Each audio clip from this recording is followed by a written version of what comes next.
Here's a nugget. Ready for this nugget? Here's a nugget. Just a sixth game in NFL history between a defending Super Bowl champ and a team on an 8-game winning streak. The Eagles are the champs. The Saints are this team on a streak. James Palmer is in the Superdome. James. Well, thanks, Rich. Drew Brees obviously has won a Super Bowl in the past. This week he said the hardest thing about repeating and playing that season after you win a Super Bowl is the ball bounced your way a lot of times during that Super Bowl year and probably doesn't the next year. Well, the Eagles are going through that. Plus 11 in turnover differential last year, minus 6 this season. They've struggled forcing turnovers as a defense, and defensive coordinator Jim Schwartz said we're pressing at times, and that's compounding the issue defensively. On the other side of the ball, we know the Saints score better than anybody else in football. Now, this Eagles team struggles to score points early. They only have 21 first-quarter points. The urgency comes in spurts. Doug Peterson spent time trying to start differently, and we'll see if that starts later today. Colleen, how about a little more on those Eagles? All right, thank you, James. Yes, I'm here with Steve Smith Sr., Michael Robinson, and Mike Garafolo. So what is wrong with the Eagles right now, Steve?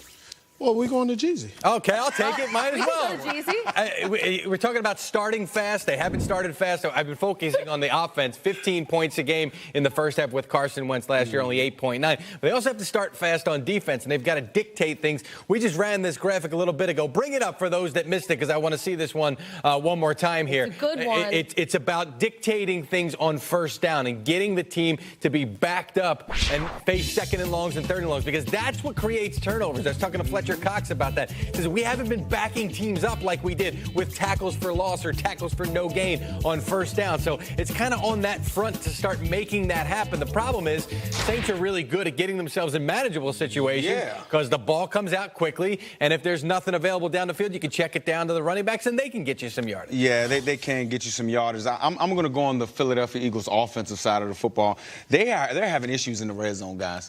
They do not score touchdowns at the same rate that they did last year. Last year, they were scoring touchdowns at about a 67% rate. Now they're scoring it at about a 55, 56% rate, which you cannot do that if you want to play championship football. And a lot of it goes to they don't have that dominant run game that they had last year. Jay Ajayi's out. There's no LeGarrette Blount. They need to get this kid, Josh Adams, some more carries. He had 7 touches for almost 50 yards last week.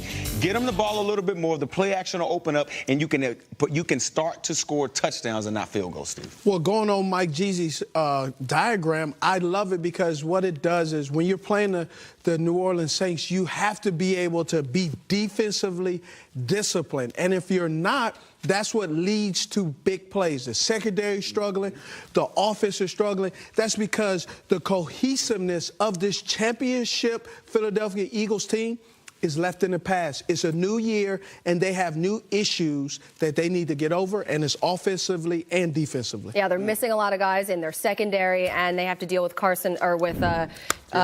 Brees, who he's completing 77.3% One of his passes. interception. That's good, Not right? to mention that it's really good. They have this running game as well, so there's so many different ways that the Eagles can get got in this one. Somebody's got to make a play on defense. Exactly. Chris Long's been known to do it in the past. Maybe he'll be the guy today. Speaking of the Eagles, Carson Wentz, he was able to spend a little time with Kurt Warner this week. Can't wait to see that interview coming up.